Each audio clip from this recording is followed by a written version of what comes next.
আসসালামু আলাইকুম গাইস, এখন রান্না করব শসা দিয়ে চিংড়ি মাছ দিয়ে। দেখতে থাকেন আমাদের ব্লগটা। কড়াই বসানো আছে, এখন তেল দিয়ে দিব।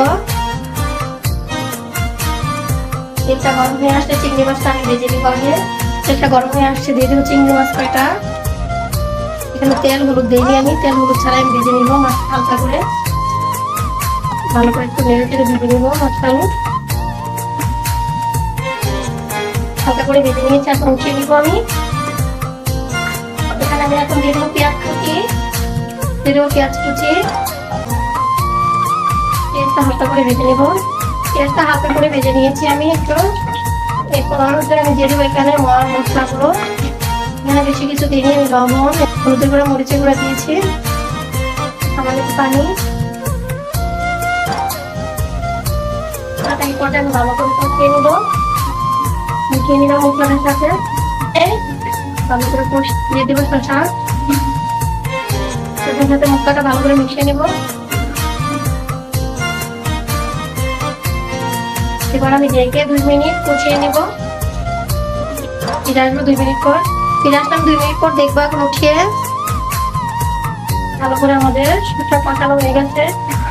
এই পর্যায়ে এখানে দিয়ে দেবো চিংড়ি মাছটা। আমি দিয়ে দেবো চিংড়ি মাছ, চিংড়ি মাছের সাথে মিশিয়ে নিব। দিয়ে দেবো পানি পরিমাণ মতো, ব্যাস, আর পানি দিব না।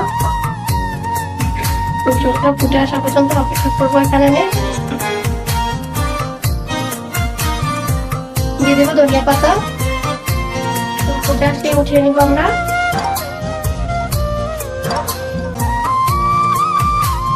ভালো করে ফুটে গেছে।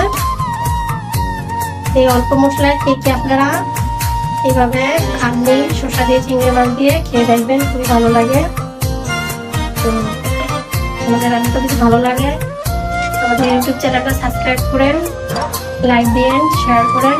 আমাদের ফেসবুক পেজটা ফলো দিয়ে লাইক দিয়ে কমেন্ট করেন। আমাদের রান্না কমপ্লিট, স্টপ করে দেব। জল রাখবো এরকমই। যদি আমাদের রান্নাটা ভালো লাগে আমাদের পাশে থেকে। আল্লাহ হাফেজ।